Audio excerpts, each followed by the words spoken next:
Oh, good afternoon, good morning, wherever you are. I'd like to really thank Bob Greener and George Hathaway for the presentation today on some interesting stuff that happened a long time ago when the galaxy was young. And that was Martin Fleischman Memorial Project YouTube channel that Bob presented that on. Thank you, Bob. That's a great presentation.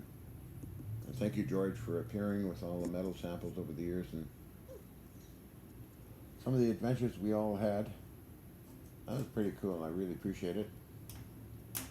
Uh, uh, in reference to certain things, I did try to get the U.S. government videos, but I was presented with some slides only, courtesy of John Alexander.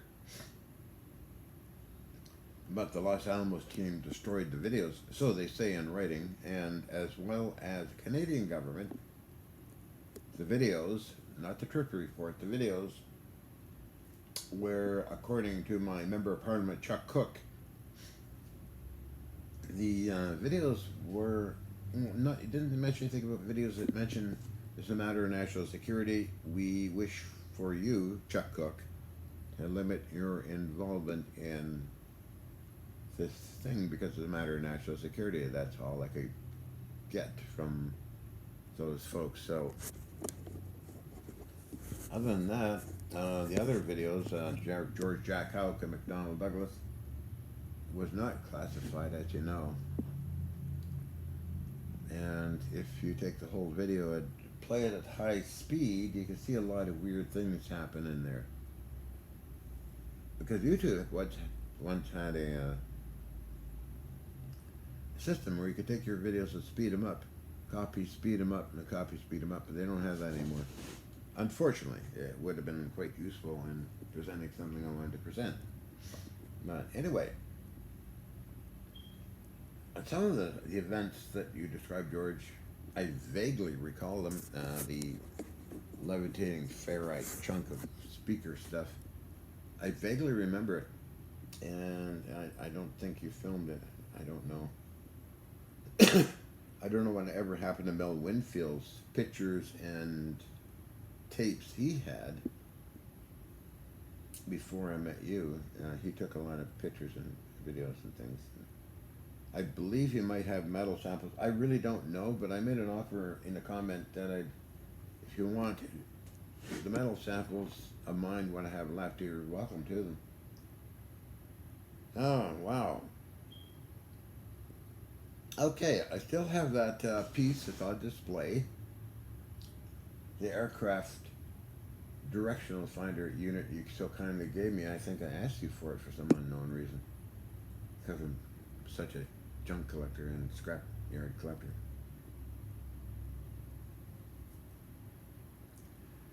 Still have that, one of my prized possessions, along with the universal indexing head. I still have that nice and clean. Got to use it a few times.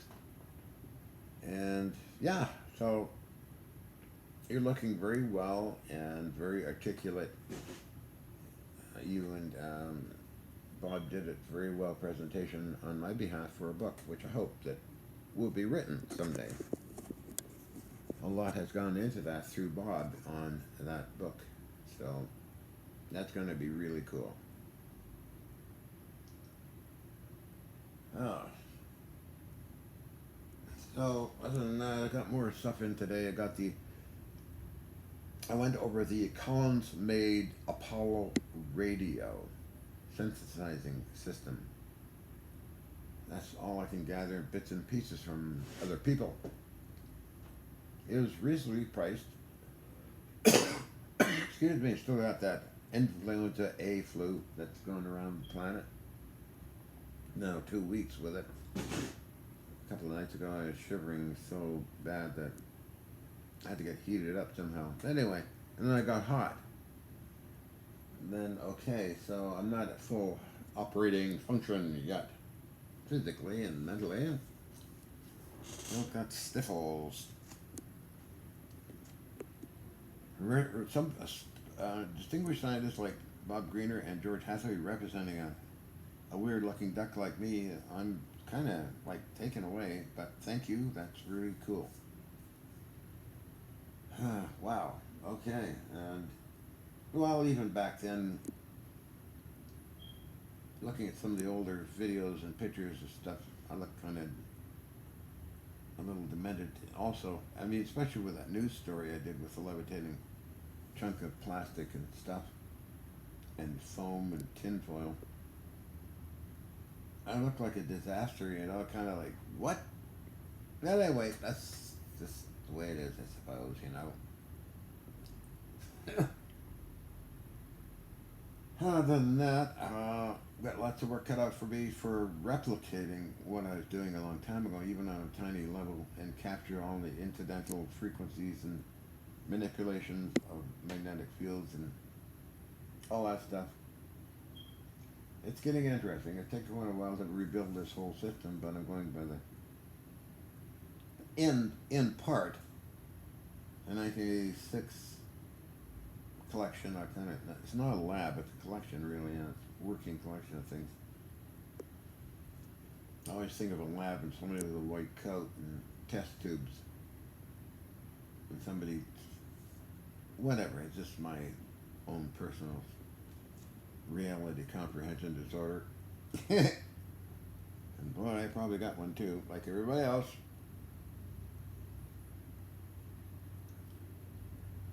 So, yeah, getting lucky in some areas. Sometimes things appear that are one of a kind items. I find that a lot with me. Artillery parts, cannon parts, firearms, vintage, all vintage. Navy stuff, unknown machines, unknown relics, some of them weighing up to half a ton. That reasonably priced that I buy them and nobody's fighting over them, although they seem to be.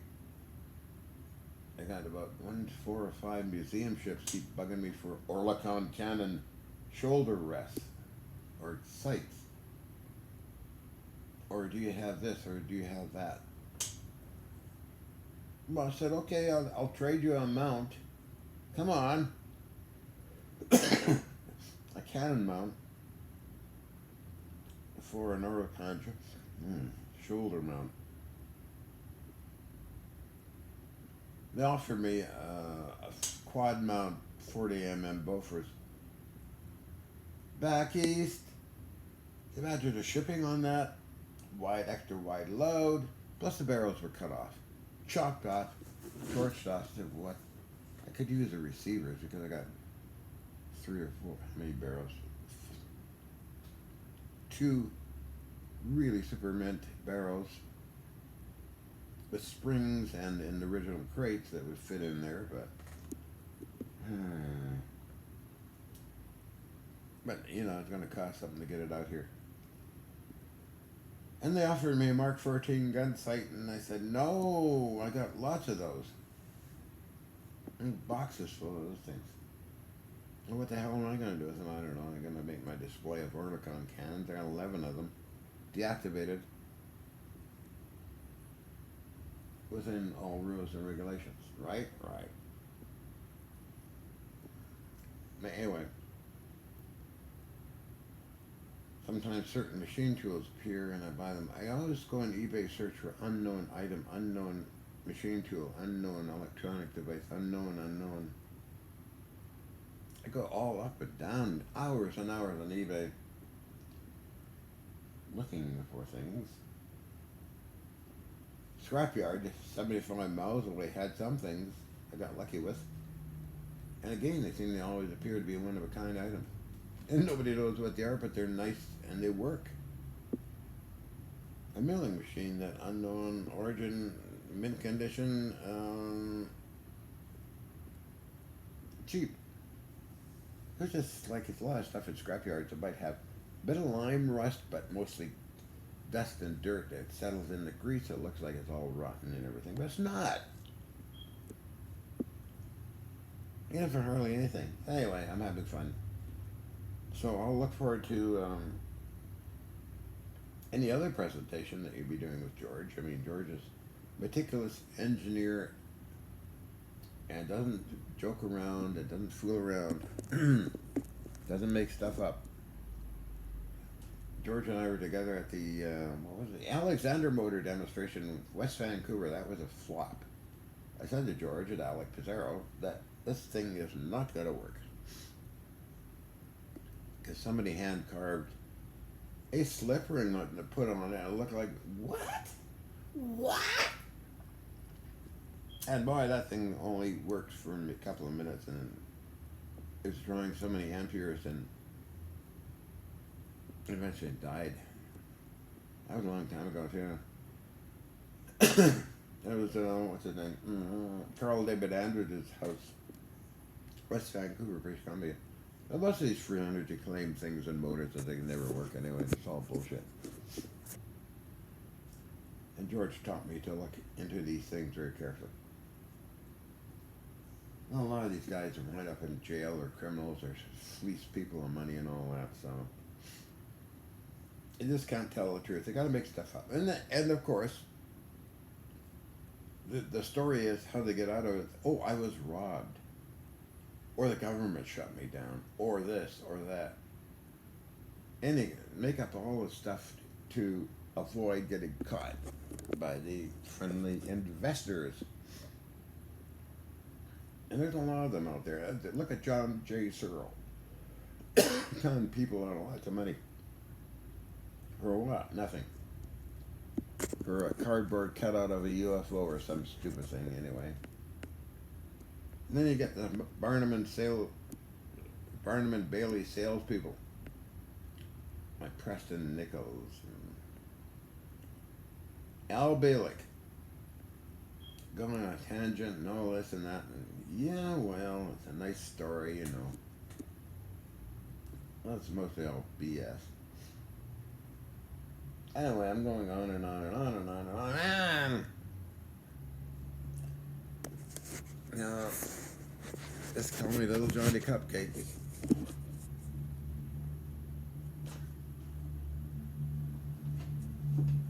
How's my Corey doing here and charging iPad? So, fighting influenza A. Which should be out of my system right now, but it's not. Still got cough and that kind of thing. And usually I'm more perky than this, for Pete's sake.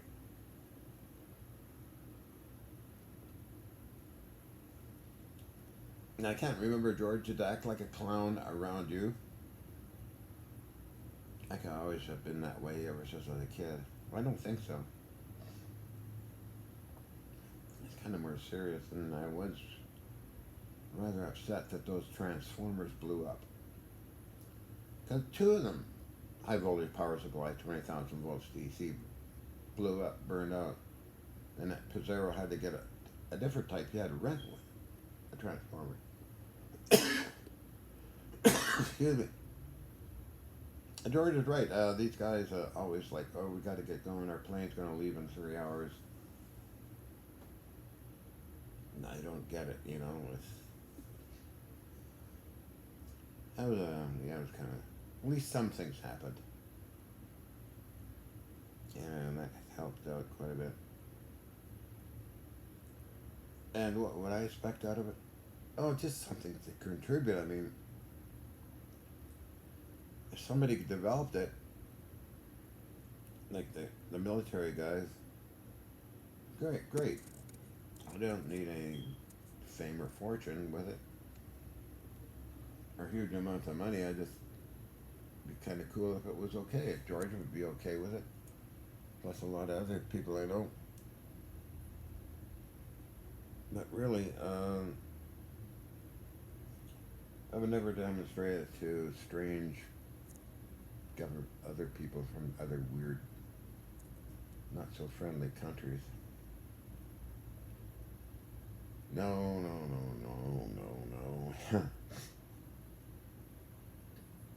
But anyway,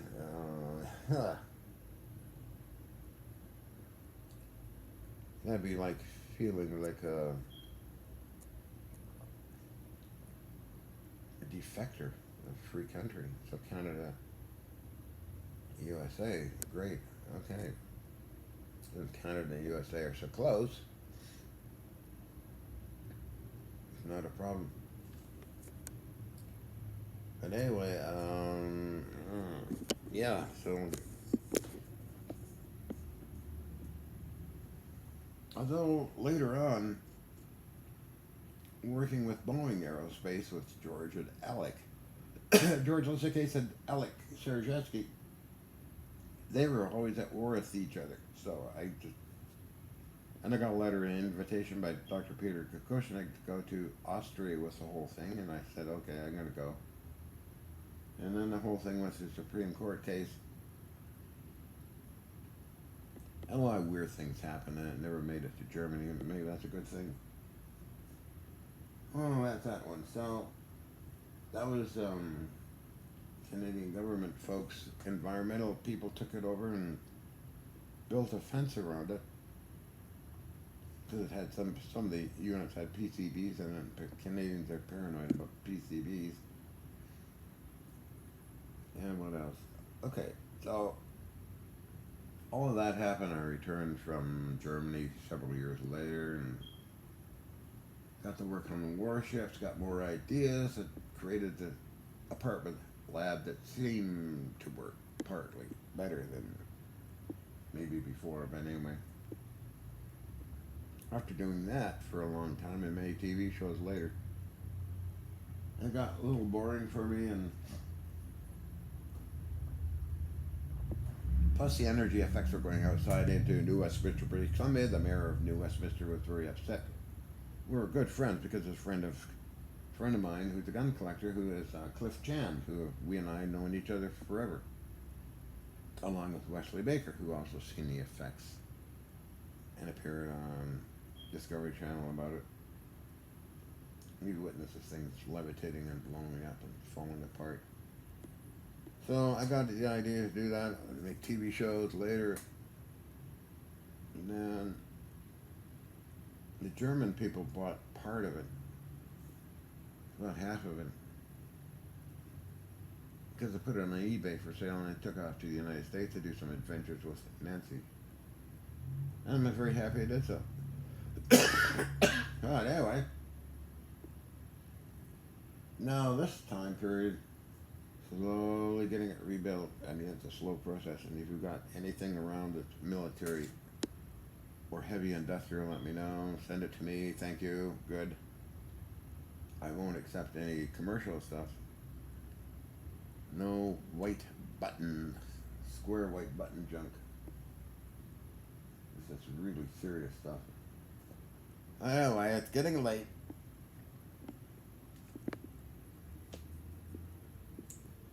And I'm gonna make the cigarette thing go back over, and I got a present for the little dog.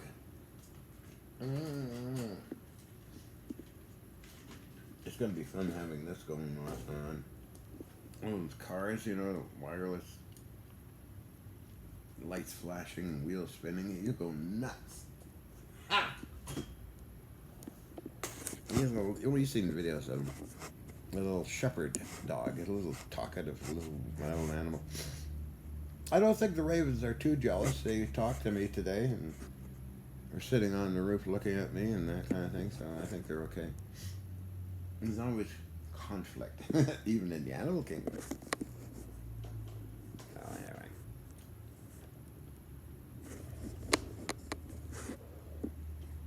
Yeah, I can see where a multi-millionaire, somebody in power would say, well, you take care of that lunatic, John, and see what he can do. I don't want my name involved in it. Oh, I understand that too. That's okay. That's all right. So I'm gonna get going.